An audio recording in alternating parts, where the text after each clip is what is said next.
The Judgment of Nineveh, Book of Jonah. The visitation of God and show mercy. You will be visited by the Lord of hosts with thunder, and with earthquake and great noise. Isaiah 29:6. Then the earth shook and quaked, and the foundations of the mountains trembled.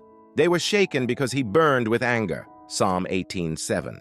Mga mahal kong kaibigan at kababayan, nakita natin ang mga lindol sa Baguio, Luzon, Cebu, Visaya at Mindanao. Davao, biggest three islands of the Philippines, is shaken by God. Kaya kailangan natin bigyan pansin ito. Hindi ito basta kalamidad lang, ito ay mensahe ng Diyos sa huling araw. Mateo 24:1-14. Mga kapatid, kailangan ng ating bansa ang panalangin. Dahil nagahari ang galit sa mga tao tungkol korupsyon at dumadami ang masasamang tao dahil sa galit na nilalagay ng dyablo sa puso ng mga tao, hindi dapat maghari ang galit sa ating puso. Ang isa sa number 1 na solusyon ng ating bansa ay ang panalangin at pag-aayuno. Nang panahon ni Propeta Jonah, prophet meaning messenger of God, ang kasamaan at korupsyon ng Nineveh ay halos umabot sa langit.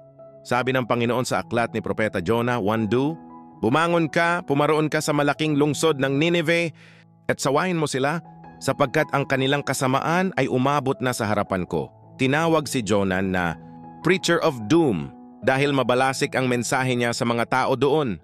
Nakarating sa hari ang mensahe ng Diyos sa pamamagitan ni Propeta Jonah, kaya nagpatawag siya ng 3 araw. Panalangin at pag-aayuno sa buong Nineveh, at nakita ng Diyos ang kanilang sinsirong pagsisi. At pag-aayuno kaya nagbago ang isip ang Diyos sa di na ginunawang Nineveh. Sa gitna ng malakas na lindol ngayong araw sa iba't ibang lugar, dala nito ang takot, lungkot at pangamba sa ating mga puso.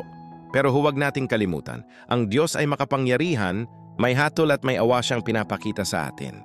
Yan ay kanyang paalala bilang pagmamahal niya na malapit na siyang dumating at kailangan nating maging handa.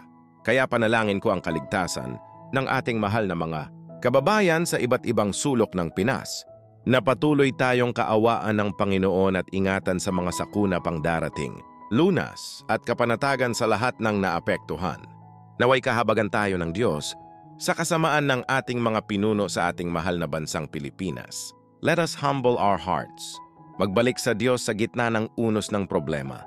2 Chronicles 7:14, "If my people who are called by my name will humble themselves and pray and seek my face and turn from their wicked ways, then I will hear from heaven and I will forgive their sin and will heal their land."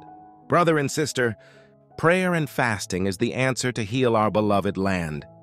Forgive us, Lord.